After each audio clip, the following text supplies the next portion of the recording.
Free, look out now. Can Finley get an angle? Down the sideline, forget about it. This baby's over, this race. Howard Michael, look at that. Oh my goodness. One man. Goodbye. Hello, Heisman. And most especially in 310 days in Ann Arbor, Michigan, on the football field. Another block. One more, and he's gone. Touchdown. No flag. Samuel cuts it back. Ohio State wins. Here's the run again. Got him in Edwards. Whoa! Can they catch him? No! Donovan Edwards again. 85 yards. The done. Alrighty, everybody. Welcome in. Welcome to Scarlet and Blue. Thank you for joining us. Thank you for following along. For those of you who subscribe, thanks for subscribing. We're real excited to kick this show off. Those of you who know us well know this is a show that's been technically months in the making. But if you want to go back further, it's probably been a decade and a half in the making, knowing Garrison's and my history. And we're excited to kick things off. Garrison, let's go, baby. Yeah, man. Like you said, like I said, we're on it for a few months now, but this is we're both 30 now. This has been the making for basically half our lives. We've been talking about Ohio State and Michigan. Like I said, man, I'm really excited to do this with you, buddy. I think it's gonna be really awesome, and let's get started. That's right. I love it. So you may be wondering, is this gonna be one of those shows where two idiot sports fans spew out some biased sports nonsense? Aren't there enough of those? Are these two guys going to do the same thing? You may be wondering that. The answer is yeah. Yeah, baby. That's exactly what we're doing. So let me give everyone a brief background into the show and how it came to be. So Garrison is one of my best friends who we go way back to the middle school days. If the title already didn't give it away, Garrison is a massive Buckeye fan, born and raised a Buckeye. And then for me, just the opposite, born and raised a Michigan fan. And more than that, though, too, we are passionate fans with extroverted personalities who are constantly debating, constantly jabbing, arguing, reeling off hot takes, some dumb takes from Garrison, some really good takes from me. But it's been a ton of fun. And these topics, honestly, have ranged from LeBron's greatness to presidential campaigns to Chicago's crime problems. I know we've touched on those areas before too, but more often than not, the debate takes place around the two teams, Michigan Wolverines and the Ohio State Soccer Buckeyes as well. And so the fun thing too is that these arguments have taken place over, every media outlet, right? We've probably hit Twitter, Instagram, text, phone call, FaceTime, haven't hit Snapchat, but we've hit pretty much every platform. Yep. I would say so. Basically, every single platform, and then of course, in person at your house, watching your dad sit there angrily watching Michigan lose games. But everywhere. Yeah, he's gonna love that shout out there. But, the memories go way back. And honestly, you and I haven't watched many games. Have we ever watched the game together? I don't think we ever have. I don't think we've ever put ourselves in the room together. I don't think you ever put yourself in the room with me, Bryce. And that's fair to say, given the history.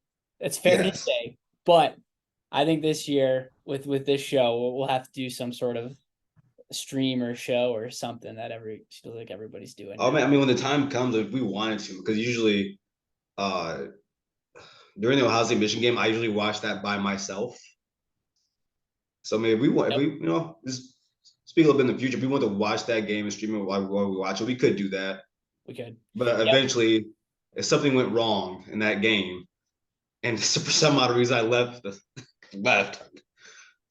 you know what's going on. You don't want the smoke this year, but we'll figure out those logistics later. We'll figure out those details. More to come there.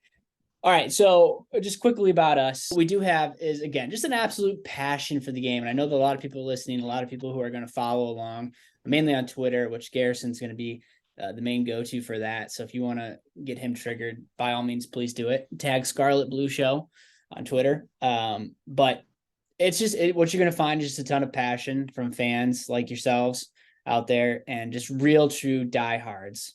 And let's get the elephant out of the room here, Garrison. Did you go to Ohio State? I did not. My dad attended the Ohio State University. So Yes. yep. And you, Bryce, did you go to Michigan? No, I didn't. No, I didn't, Garrison. But my old man attended the school and got us when we were young. So get all the Walmart Wolverine jokes out of the way. Get all the Buckeye fans are the worst. As long as you don't talk academics, Bryce, I'm fine. I'm fine. And I won't. You won't hear that from me. You won't hear that. There's enough of those. Go follow Scott Bell on Twitter. He'll take care of that if you want to deal with that.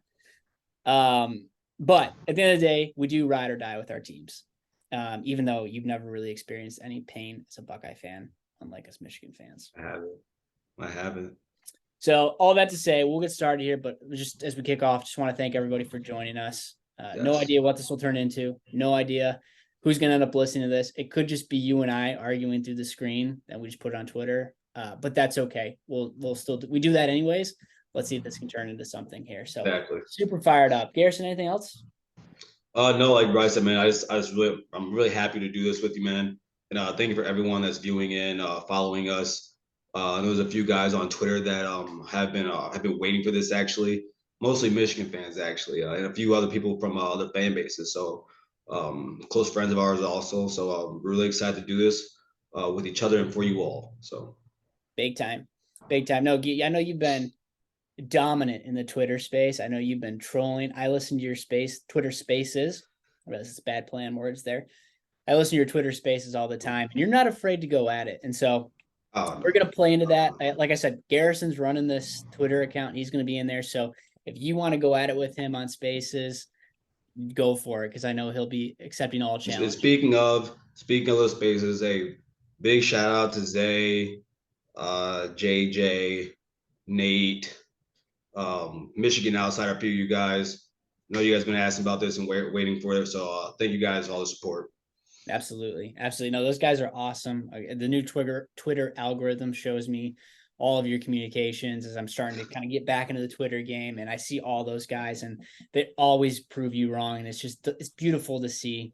And so shout out to those guys as well. We'll get them on here, I'm sure, at some point, right? I'll get out of here, man. So right. I'm sorry, Bryce. Also shout, those are all Michigan fans. Also shout and also Lawson. Shout out to some of the Ohio State fans like Truther, Chase, you guys too, man. OH. Yeah, no. Chase guy, I like that. He's him and was it Buckeye Fett? Those are the guys. Buckeye Fett's awesome. He's awesome. Yeah. Those are I'll give respect to those guys. There's some good guys out there. So yeah, let's dive in. So let's kind of introduce the show, what we're really thinking. We'll have a little more structure than you and I just arguing and talking nonsense. But right. I think at the end of the day, there's so much football content out there, from network, TVs to individual podcasters to beat writers to message boards junkies to all the guys you just mentioned here on Twitter. There's a lot of content, but Garrison and I both really feel strongly that there is a niche between the rivalries. Aside from maybe some England soccer teams, right? There's nothing like college football rivalries. And yeah. I think the good Lord on high, Michigan has tilted things a little bit over the last 2 years. And now us Michigan fans get to speak with a little more confidence. But we think there's a play here just between the two of us. Oh, yeah. I mean, just speaking of what you were talking about when it comes to Michigan in the last few years, it's been a wild turnaround. Coming from 2020 in the COVID year, where I was very sure that we were going to see the last of Jim Harbaugh. But just like any really good football coach, he made adjustments, made some hires that I would say benefited him very well. They benefited him very well. Also, the guys like Sherrone Moore, who I think is probably just like our guy, our offensive coordinator, he's probably a year or two away from being a head coach. And as sad as that is to say about even Brian Hartline, Michigan, they've tilted things, man. They've tilted things. Then, like I've told you before, everything in football, evens out, and they've evened things out for the time being. You're talking about Brian Hartline being the head coach at Ohio State? Because that would make sense to me. Bryce, I don't think he's ever going to be the head coach of Ohio State. The same way I don't think Sherrone Moore would be a coach at Michigan. Yeah, both those guys have a bright future. I think that's something we could even talk about too later down the road. Is with everything going on at Northwestern. I think that's a fun talking point of just thought about this now, right? Who would be better fit for that job, Sherrone Moore or Brian Hartline for the Northwestern? Put you on the spot. I don't want to say this. I do not want to say this. I would have to say Sherrone Moore, and not because I want him to leave Michigan, although that would be nice.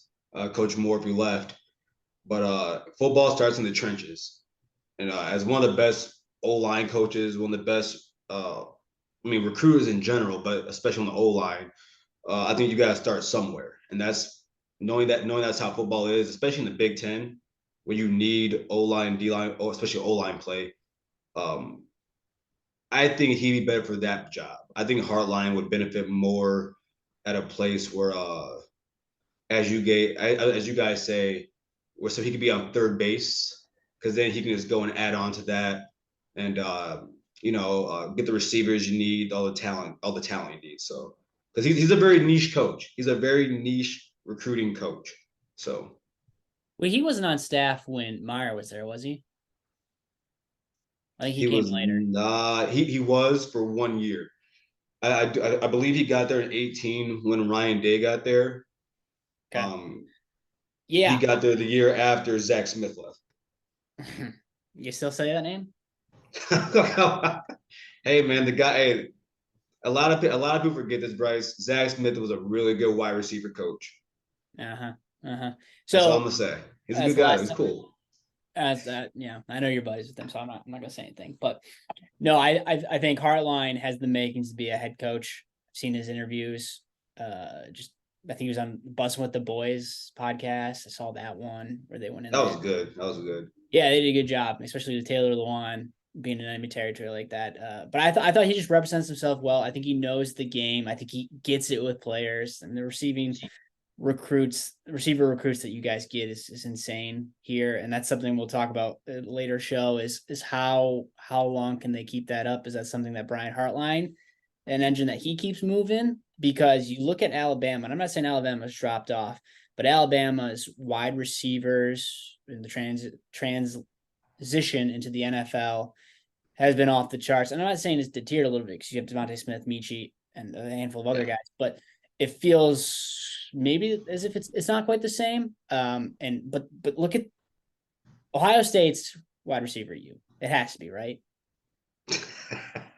It has to be. Maybe I would say I would say that as of now it is, but it's just transitioning out of it being Alabama, I would say. And LSU has some stake in that also. But right now, man, you look at the Ohio State wide receiver room right now. It's it's insane. I mean, people forget, man. Jamison Williams had to transfer. He had to transfer. He had to get out of Dodge. Think about it, because he's an outside receiver. We have Chris Olave and Garrett Wilson on the inside. You got JSN. What can you do? What can you do, man? And also, and I mean, you have guys. I mean, just guys that people don't really talk about. Like Julian Fleming. He's had the injury bug for the past few years, but people forget he was the number 4 recruit coming out in the country coming out of high school. Yeah, and so it's just hard. It's hard to get on the field there, but yeah, man, it's very talented. But then you have guys like Jeremiah Smith that plan on coming in also. So yeah, and then you got guys already on campus now. Carnell Tate, which we have on our list of things to talk about. Shout out to him and his family. The tragic loss. Oh yeah, man. You see some. I think they're Twitter trolls, but you see some dirtbag fans saying some stupid stuff. So every fan base has them. Yep, get those guys out, get those aside, and I know that Michigan community is showing love and support to him. Definitely, man. Definitely, and it's nice and beautiful to see, man. And like you said, Bryce, prayers out to his family, man. Hopefully they find comfort and peace, man. Just back to what you were saying, you bring Carnell Tate. People forget there's a guy named Brandon Ennis on campus also. Florida kid, right? Oh man, one of the best Florida football players ever out of high in prep. All right. All right. No, I'll text you the article some other time. But but yeah, man, it's just it's a really good it's the equivalent for Michigan honestly would be your guys' offensive line group. Like I'm just realizing that I see you guys literally have two starting offensive line units, don't you? Going into this year? Yeah, would you say that? With the transfers coming in, you can make that argument for sure. For sure. Like you could cycle a lot of those guys into different positions. And when one goes down, you feel confident bringing in the next line. I heard something interesting. Man, I'm forgetting his name. I think I heard John Jansen talking about it. So I heard John Jansen talking about it. And he was asked if he believes, just like other, kind of like a D line situation. Do you think Michigan will rotate their offensive line guys? And of course, it's depending on the situation, time, distance, and all that. But could you see Michigan doing that?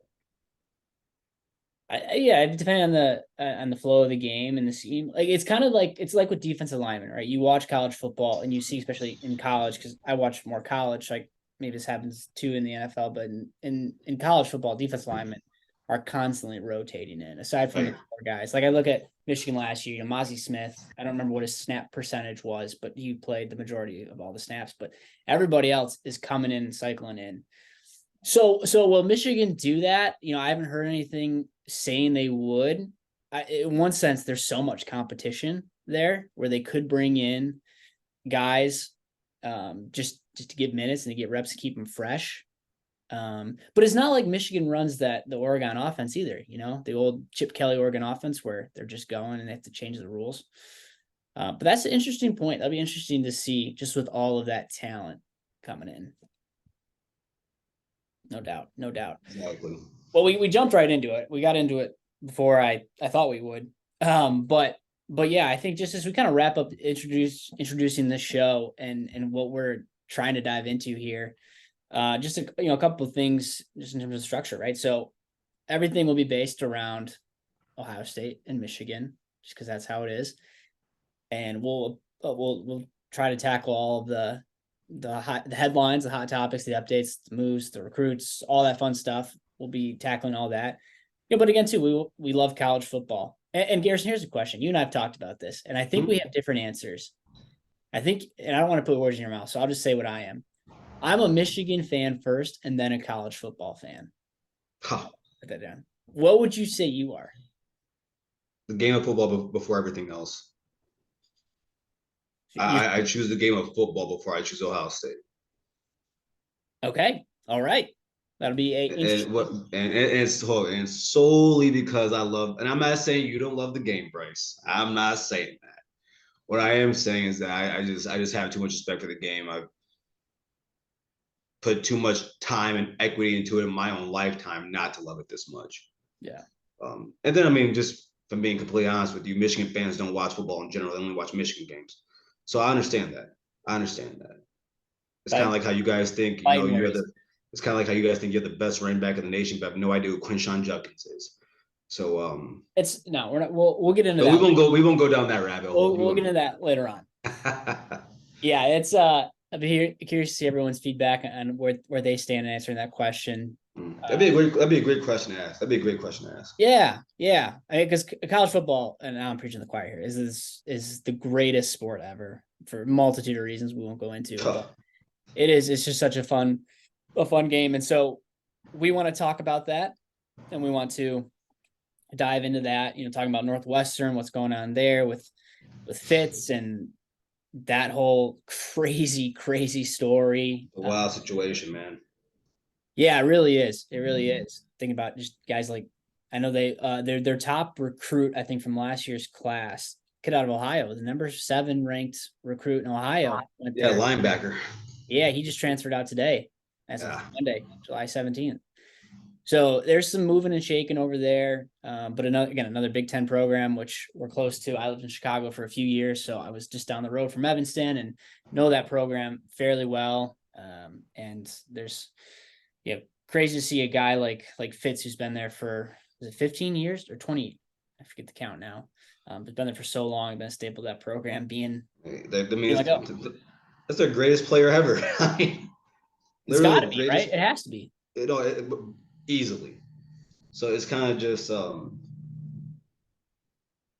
it's sad to see, man. I'm gonna be honest with you. It's sad to see. It's sad to see. I try to, it reminds me. You try to hold some guys on moral high grounds, Mm-hmm.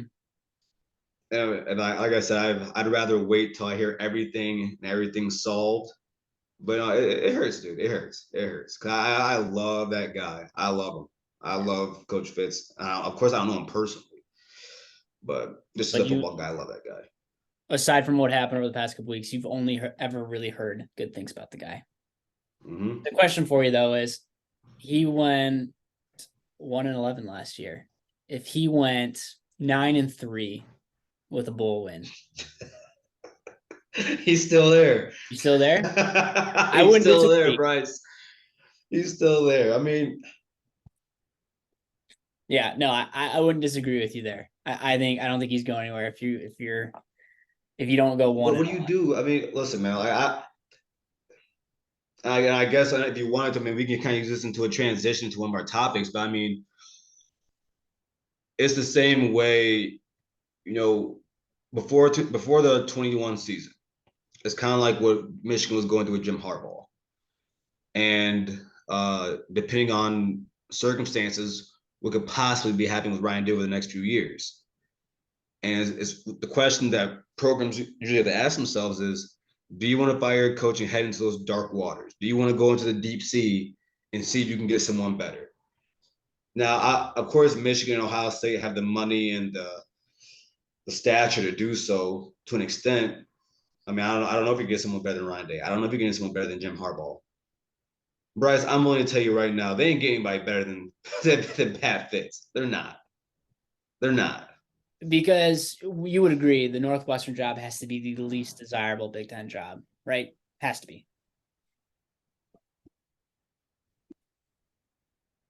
Rutgers. But it's Northwestern. It's Northwestern. It's Northwestern. Yeah, Rutgers. Yeah, you're right. You're right. You're right. Rutgers is compelling, but you think with the New Jersey talent, you might be able to tap into that. Plus, you're on the coast. And Chicago, it's different. It's Northwestern and the academics. Yeah, I think it's far and away the least desirable Big Ten job. But yeah, the names that have come up, I know Sherrone Moore's name, I think, has come up. I don't know how official it's been, so I doubt it. Plus, I think they come out and did they come out and say that they're keeping the staff, and then they are going to probably open it up for next year, right? Kind of call this season a wash. Yeah, and you have under different circumstances, and of course, it will depend on when this happened. I would say you have to get rid of that staff. Bryce, we're 50 odd days away from the season. Who are you gonna hire? Exactly. You're gonna put in a whole new offense, a whole new defense, a whole new scheme. Nah. Yeah. You can't do that. You can't do that. It's damage control for the Cats right now. So that's tough. So we've talked enough about Fitz over at Northwestern. Mm-hmm. Let's get into another head coach. And this debate is the crux of our relationship. It has been the crux of our relationship since that beautiful day in the snow in Ann Arbor in 2021. Bryce, if you wouldn't mind, can I tell the viewers what happened about 5 minutes after that day, that very snowy, cold day in November? Please. So everyone, I just for a little backdrop, everyone. Bryce and I have been best friends since high school. He actually used to hate me in middle school for whatever reason. We played football against each other in 6th grade, I believe. But I call him after the game to congratulate him, and I can't even get 10 words in without him saying, "Shut up. Just shut up." I haven't been able to do this since we were seniors in high school. I let him have it. Yep. I appreciate that, brother. That was because I was at the game 2011 with Chad. Shout out Chad. I shouldn't use his last name. Hey, Chad. We'll bleep out the last name there. But I was at that game with him. So that was our senior year of high school. That was the last time we won. We got robbed in 16. Right. We can go down the list of games. Was it 20? Was it 20? Would have been 2015. That what? Right, where we went to overtime. No, Michigan scored and went for 2 and didn't get it. It's like 45. I think there was that game. And then Bryce, I'm still blocked by Devin Gardner because of that game on Twitter. as you should be. Shout out Devin. I let him have it. Oh, that guy is good. You deserve that. And then you got 2017. 2017, you think about the John O'Corn pick at the end, the stupid throw. But what people forget are one play and then a second instance. The first play was the Josh Metellus drop pick. Buckeyes were going in for the score. I think it was maybe an errant throw. Metellus hit him right in the breadbasket, dropped it. That would have stopped. I think you went in to score that drive. But more than that, which Dwayne Haskins and JT, yeah. JT got hurt that game too. Well, I was gonna say this is the next point. Darn, I don't want to say darn because RIP to the guy, seriously. It's tragic. Dwayne Haskins. But in that game and in that moment, that guy was clutch and was huge because JT went down and you thought it's over, right? Like I didn't. Yeah. And shut up. No, you didn't. I don't like Bryce. You know I don't like JT. I know. That'll be a fun topic here to go through and talk about your disdain towards JT, which you hate him unfairly. We'll get to that later. I have 30 minutes worth of that. Yeah, exactly. That'll be it. I'll just turn off my screen and let you go.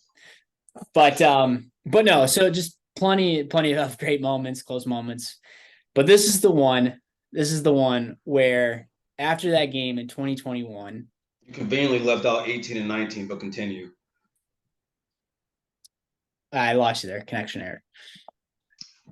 2021, after the game press conference, Jim Harbaugh had the greatest quote I think ever by a college football coach, and it went as such: "Sometimes people are standing on third base.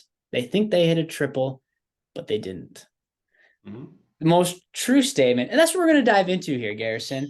And what I have done is, as I've watched a lot of Suits lately. There's a person who makes the accusation. It's up to the person to defend it.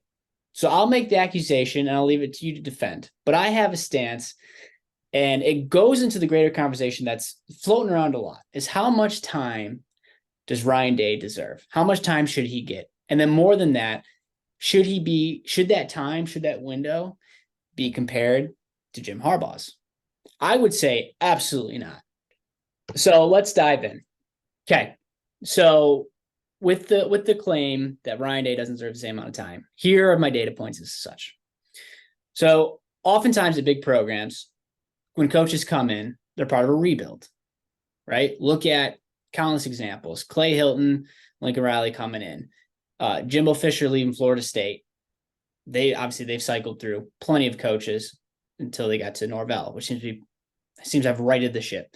Look at Texas. Mac Brown left Texas.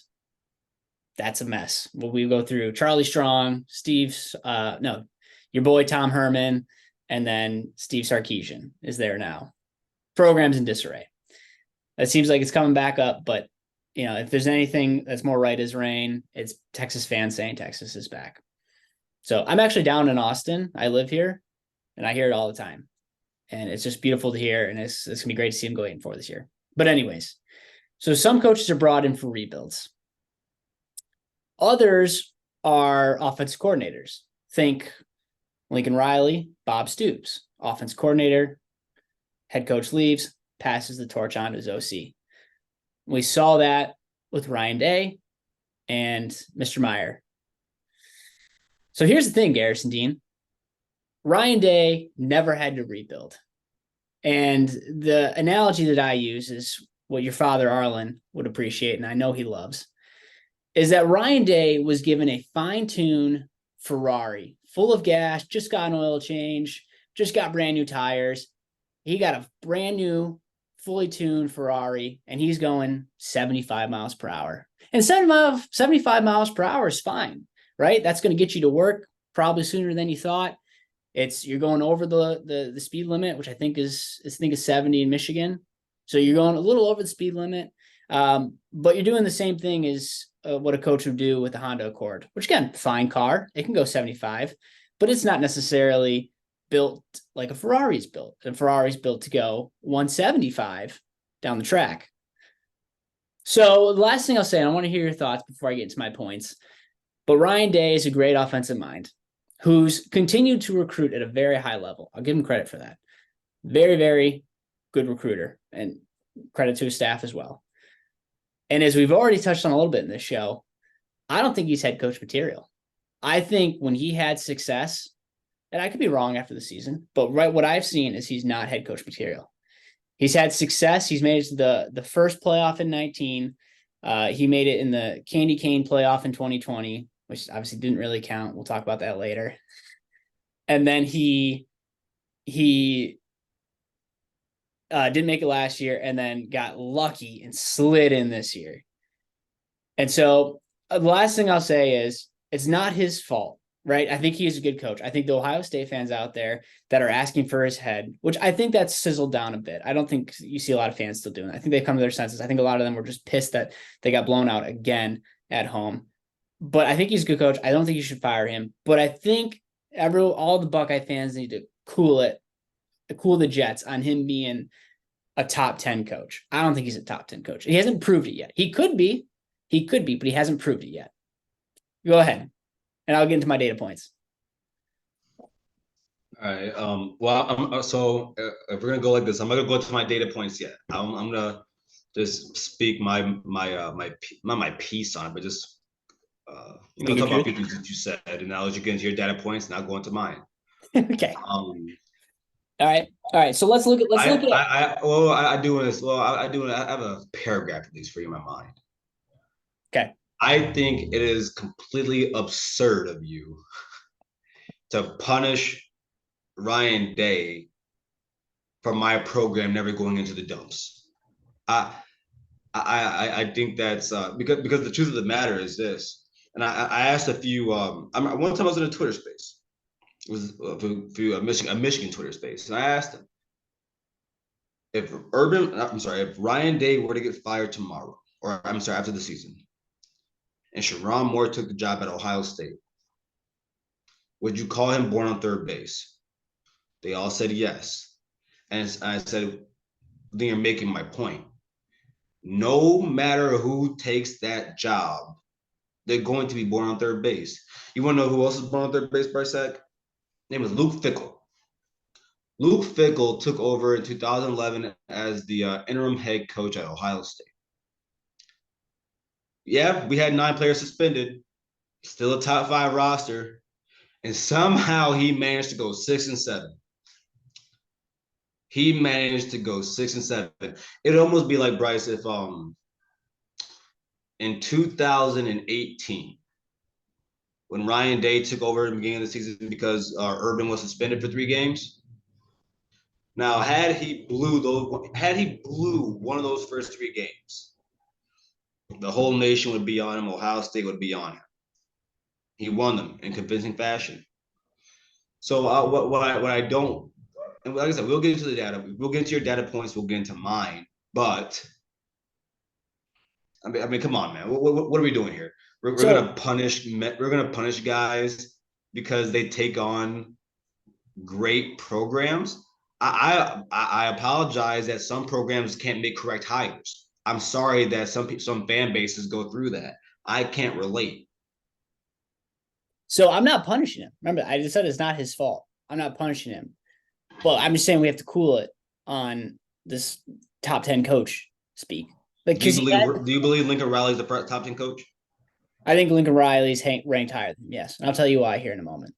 All right, so let's get into data. I'm gonna let you go. I'm gonna mute myself and you get in. Love it. So let's get into it. So we got to look at what Ryan Day took over. And let's go back. So like you just mentioned, Ohio State's worst season in recent history was the 2011 season. Luke Fickell came in, which is so funny because now he's proven to be a good coach. He's got a great job. I think Wisconsin's a team I'm worried about. I think you're worried about too. He's proven to be a good coach. Weird situation. It was back when the NCAA actually had power and people took them seriously. They were scary. Now they're just annoying. But then Meyer comes in, right? So your predecessor is arguably the second greatest college football coach of our generation. He comes in, and let's just go through his 2012 through 2018 seasons. Let's talk about what this guy built at, like you mentioned, a top school like Ohio State. It is. I'm not going to lie. It is one of the top 5 best college football programs in the country over the last 20 years. Top 3, Bryce. Top 3. Thank you. Yes, I thought you were going to mute yourself. So, all right. So let's go. 2012, 12-0. And like you just mentioned there, right? They had all the talent. Meyer took them 12-0. Couldn't play in the postseason. No Big Ten championship. No bowl games. But went 12-0. Incredible. 2013, they went 12-2. And they lost to Michigan State in the Big Ten championship. And then they lost to Clemson, that close one. Was it 40-30? 40-35? I think is what it was. So 10-2, undefeated regular season. Lost in the Big Ten championship in Clemson. 2014, went 14-1, lost to Virginia Tech, which is hilarious. But then that was completely wiped away and forgotten because you won the Natty, first college football playoff. So boom, just like that, national championship. 2015, 12-1, a loss to MSU, which remember that year, that 2015 MSU team, which those of you listening know that I can't stand that program. That MSU team beat Michigan and Ohio State that year, but never led for 1 second regulation. So kudos to D'Antonio. He was the only guy to beat Meyer twice in the Big Ten. Tip of the cap, but that was that season. So we'll go quick here. 2016, 11-2, should have been less because JT was short, hence the logo. Hopefully y'all appreciate that, but he was short. Michigan should have won that game, whatever. Also that year too, crazy loss to Penn State. That was that game in Happy Valley. Remember that game was absolutely bananas.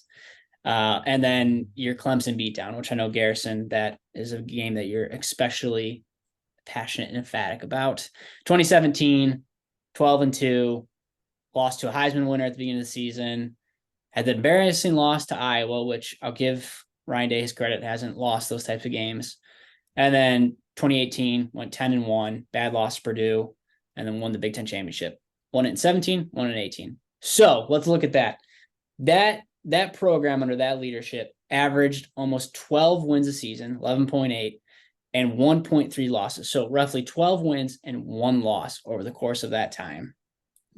And then let's just dive into recruiting to Bryce, just to help you out real quick. I'll help you out real quick, buddy. So the CFP started in the 14-15 season, correct? Correct. Yeah, the 14-15 season. I saw something today. Ohio State. So we're talking that's 14, almost a 9-year period. OSU has 6 Big Ten losses. So yeah, exactly. Sure. There you go. And that's herbs for you right there. The guy won his conference games aside from 2 random mysterious games in Iowa City and West Lafayette. It's one of the greater mysteries. So let's look at recruiting. We're going to go through this quickly. 2012, number 5 class. Then the number 2 class. This is by 24/7. Then the number 3, then the 7, then the 4, then 2, then 2. And then 2019, Day's first year, they were 7. So in Urban Meyer's tenure, he averaged a recruiting class that was 3, roughly 4, 3.6. That was the average ranking that he took on. So Garrison, to tell me that this guy wasn't given everything and all he had to do was keep the engine going, which you can argue he has with recruiting, and you've only lost to Michigan in terms of Big Ten teams. And then you had the 1 loss to Oregon, right? And then the Clemson losses, and then I guess Bama too. But we'll take those out of it. Regular season games, only 3 losses. Kudos to him there. But no national championship, hasn't won a Heisman with his players yet, has really only won 1 true Big Ten championship out of 4 seasons. one real Big Ten championship out of 4 seasons. How can you even argue that that's not a Ferrari that's fully loaded? All right. So, real quick, I'm gonna work backwards here. I'm looking at some of the recruiting classes that Ryan Day has had. His first year, he was ranked 14th, which I do understand. He's a new coach. No one knows him. Kids don't know him. I get it. 2020, 5th. 2021, Ryan Day has the greatest Ohio State recruiting class of all time. Okay, so you're telling me he's got better recruits. Well, as of now, from that class on, I would say so. That class, that 21 class, that's the JTT, the Jack Sawyers, the Kyle McCords, Yep. The Marvin Harris. Those guys are juniors now. So there's that. But Bryce, you talked about Urban Meyer's success. So what I'm gonna do here is that I'm gonna go from 2016 on, which means after the national championship. Okay. Okay. Lost to Penn State. Something Ryan Day hasn't done yet. Actually, he clears James Franklin. I can't respect any guy. I can respect Urban Meyer, but losing to James Franklin is come on. No. Come on. 31-0. Bryce, I was in the Navy at the time that happened. While I was watching that game, had no service. When I was we were port side. I'm in San Diego, but so I had no service, so I tried not to look at my phone. But I sat through that whole 31-0 butt whooping. Bryce, do you believe Ryan Day will ever leave a game with 0 points? No, probably not. With that offense, okay. No. Okay, but somehow that guy did. You brought up the the Michigan State losses. Ryan Day hasn't done that. You brought up the Purdue. See, you called them losses, Bryce. Purdue and Iowa smacked us. They smacked us. People want to talk about Ryan Day's defense. Bryce, 2018 Ohio State was the worst statistical defense in Ohio State history. That's Urban. So when you talk about Urban's teams, remind yourself of those. Those are Urban's teams. He got Urban is the you don't like when I say this. He's the greatest Big Ten coach of all time. But he has done some unforgivable things. And when I say unforgivable, I mean I don't care who's Bryce. I don't care who's waving at who. I don't care who called the game against Purdue. That rhymed. But Garrison, win the game. Win the game. You've lost sight of the important things. That coach who you're complaining about losing to the national champion in Clemson, and who lost. You lost, Bryce. No, it's not that you lost. Yeah, but fine. It was a beatdown. But then you complain about the Purdue and Iowa losses, which albeit are bad. He went 7-0 against Michigan and Brady Hoke team first half, but then Jim Harbaugh's teams, which do you believe any? Shout out to my man Darnell and one of he's a Michigan fan in Twitter Spaces. He calls it the Garrison Law. Oh boy, this is my law. Just because you have more talent does not mean you have a better team. The 22 and 21 Michigan teams are not the most talented Michigan teams. They are not. But they are better football teams. Urban Meyer never faced those teams. And I guarantee you, Bryce, the year you guys, you say JT was short, even though you had 4 yards in the fourth quarter, if that team played these last 2 years, they're losing that football game. They're losing that football game, Bryce. I wholly believe that. So like we can talk about Urban Meyer, like we can talk about Urban Meyer's record against Michigan, which is impressive. And I'm impressed. I love it. It doesn't sound like he hasn't seen this. I love to hear you talk good about Michigan, but I don't. Wait, I'm honest about it. But now let's talk about Ryan Day though. I just want to clear up about Urban. Let's talk about Ryan Day. Well, no. We can do that, but remember the crux of this conversation is what Ryan Day was given and what advantage he had that no other coaches had. What he was given, like in terms of just over in transition, he was given more than Lincoln Riley was. I'm not gonna like that's fact. That is fact. The next coach that will get this will be Alabama's coach because Saban's not going to go anywhere. I don't think the program's going to take a downturn. Whoever takes over, I think different. If you actually look at Alabama's history after Bear Bryant, they went to college football purgatory. But we're a few years removed from that type of college football. This is a different world now. There's millions of dollars on the table. Bryce? Do you want to live in Tuscaloosa? I want to win national championships. Do you want to? You guys seem to do that. Yeah. All right, so let's hold your points. Okay, I'll hold off on that. I want to get to those. But what I can't stand hearing is I'm seeing this now with your little Ohio State Twitter family here. Is I hear, oh well, Michigan gave Jim Harbaugh 5 years. He went 0-5, and he got all that time. Those are two completely different situations. And wait, 1 second. I'm sorry, Bryce, because something just I just reminded myself of something.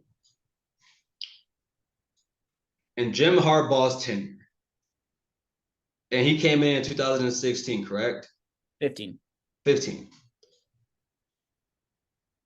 Did you know that his first year there was the most draft picks Michigan has ever had in Michigan history? Second year. No, it'd be his first year. No, 16. You're thinking 16. So it'd be 16. Second year. So you mean to tell me he had all that talent? And I'm not, because what you Michigan fans oddly do is that you talk about how bad those teams were. And I get it. But you guys talk about Jim Harbaugh like he's Urban Meyer. So let's take Brady Hoke, let's take Luke Fickles, put them in the same boat, right? You're telling me that Jim Harbaugh comes in and he can't beat Ohio State for 5 years, knowing that he had all that talent. I'm pretty sure, was Rashawn Gary a Brady Hoke guy or a Harbaugh guy? He was a Harbaugh guy. Jabril was a Hoke guy. He was the last class. Continue. I just think it's funny that you guys talk about talent as if you had none. Yeah, let's get into that because Jabril Peppers was the outlier in that 2015 game. I think he's overrated, but continue. Jabril, I know you're listening somewhere. Don't listen to him. He's one of my favorite Michigan players of all time. Don't you dare. He's over. Stop. Let's dive in because that's okay, first of all, I'm trying to think of what you said. So can you compare Jim to Urban? And you can't. I don't think you can. I had a Michigan fan trying to earlier today. Well, no, don't pull this on me. I don't care what some schmuck says with the Michigan logo in their avatar. I am going to be the voice here, the voice of reason in the Maize and Blue. That should be the new podcast name, or new show name. But if you until Jim Harbaugh, if he can win a national championship, which I have honest thoughts about that we'll get to later in episodes. If he can win that national championship, then you can start having that conversation. I'll call him great. Yeah, because what he's done before Michigan and then finally at Michigan is huge. But then what does Ryan Day have to do for you then? What do you mean? What does he have to do for me? Well, because this is a Ryan Day conversation and how he was given. Oh, because look at what Jim took over. Because Jim, the predecessor for Harbaugh, was Hoke. But then it's important to also know, and the reason why Michigan gave Jim and Michigan fans gave Jim such a long leash is it's important to know where Michigan football was. So and who he is. And he's the chosen boy. He's the golden boy, whatever the stupid slogan is. That was Jim. You go back to 2008, Lloyd Carr passed the reins to Rich Rod, completely different system. crazy hire. Let's just go buzz through this quickly. 2008, Garrison, Michigan went. Guess how many wins they had that year? I've been after Mike Hart, Jake Long, and Chad Henne left. Yep, it's more than 2 and less than 4. What? It's more than 2. 3? They went 3-9. The Michigan Wolverines won 3 games. And let me tell you some notable losses there. The first one that all Michigan fans refuse to watch, it goes up there for one of the worst losses. I'm talking about like trouble with the snap type loss, is the loss to Toledo. We lost to Toledo. Wait, no, this can't be true. Wait a second. Look it up. Bryce? While you're looking it up, we then lost to a 7-6 Notre Dame team, a 5-7 Illinois team, and then got absolutely pummeled by Penn State, Ohio State, and Michigan State. It was awful. Garrison, I looked back at Ohio State, and I looked at the last time they had a losing record. 2011, they went 6-7, but that's a funky year. We'll write that one off. You had to go back to 1988, where Ohio State went 4-6-1. That was the last time there was even a season close to that. So right, no, Bryce, I fully understand. Like I was talking to there's some Michigan fans out there. Maybe they're trolling, maybe they're not. They're saying Ohio State's gonna have 3 losses this year in the regular season. I'm like, dude, I say, you have to understand this. The last time Ohio State had 3+ losses was 2011, like you mentioned. Bryce, before 2011, we think the last time was. Would they have more than 3 losses? 3 or more. So that means they went 8-4. They went 8-4. What year do you think that was? Before 2007? Almost 2011. It was 2004.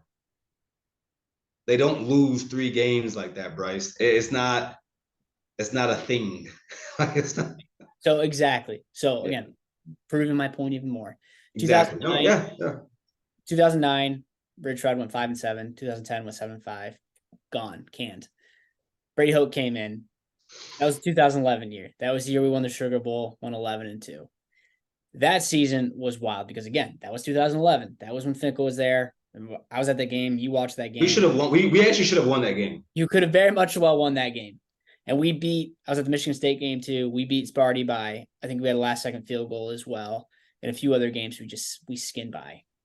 And then we had that bizarre Sugar Bowl game against Virginia Tech, which was just it was a weird game. That was a catch. That was a touchdown, Bryce Sack.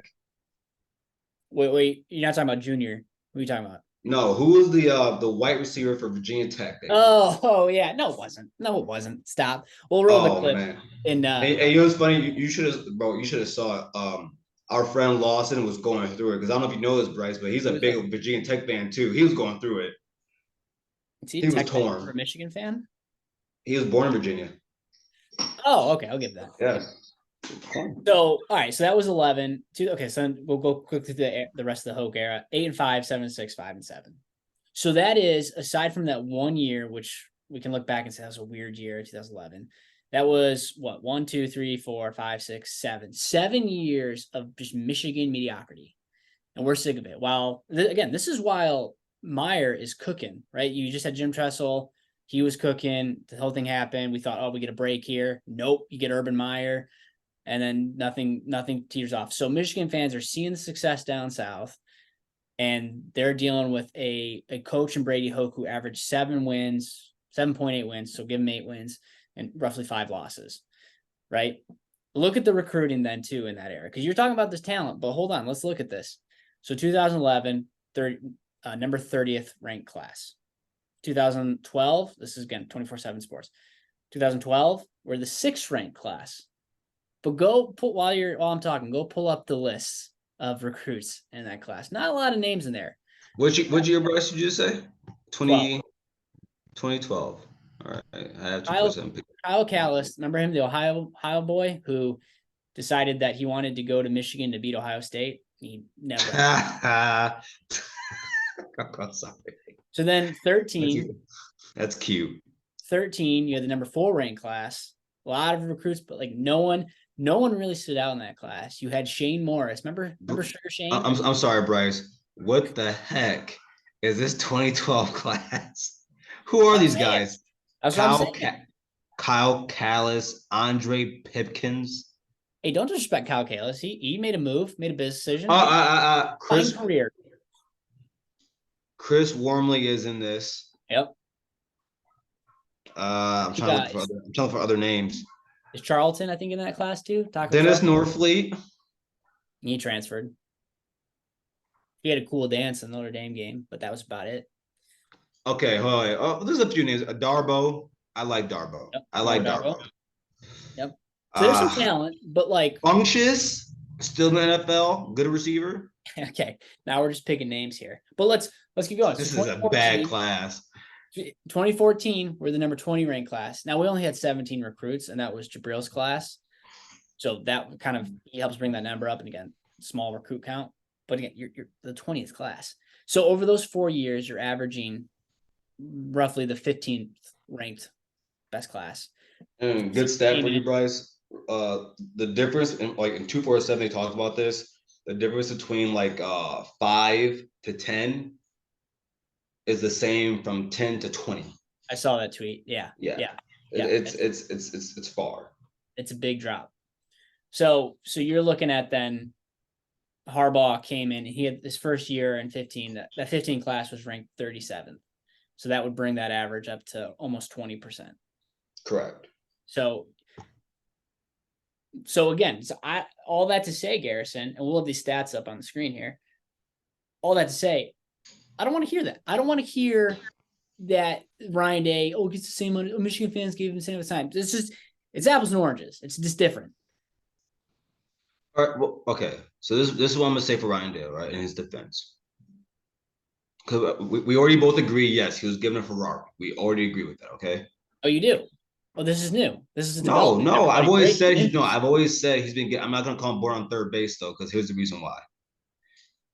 Ryan Day has paid his dues to be where he is at. He coached under Chip Kelly. He got to the NFL. Now he got to Ohio State. Now he's doing what he's doing. And the truth of the matter is, like I said, what people aren't doing, but they're not giving him the growing pains. As a first-time head coach, the same way I compare it to Kirby, and I don't think he's as good as Kirby. I don't. Good. I've got data for that, but I'm glad you said that. We don't have to go over it then. Yeah, but it took Kirby some time. It took him some time. But again, you can't.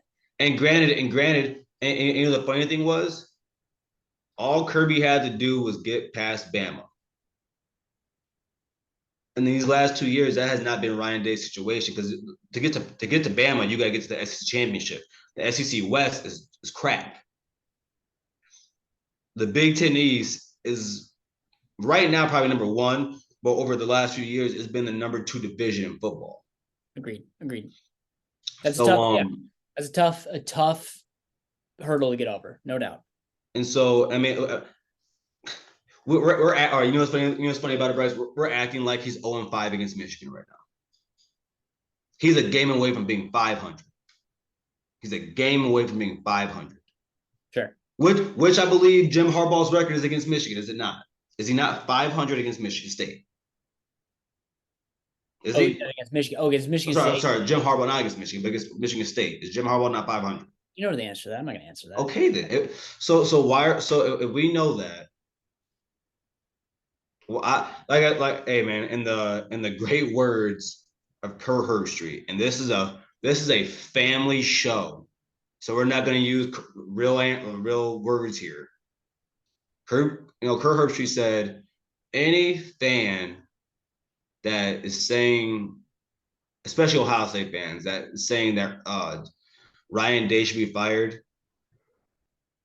he's a jackass. That's what he is. That's what he said, and I agree with that fully, because agreed. Me personally, I don't want to go to the depths of the water and find out if I can find somebody better than Ryan Day. I don't want to do that. Oh, you could do so much better than Ryan. We're running out of time, but Ohio State could do so much better. And one of those guys is your offensive coordinator right now. I've never seen him. I've never seen him call a play. Oh, is the OC? I think he's got the goods. All right, well, we're running out of time here. We've been going at this. This has been awesome. Everyone chime in. We'd love to hear your thoughts just in terms of, does he deserve that time? Does he not deserve that time? Should he be compared to compared to Jim?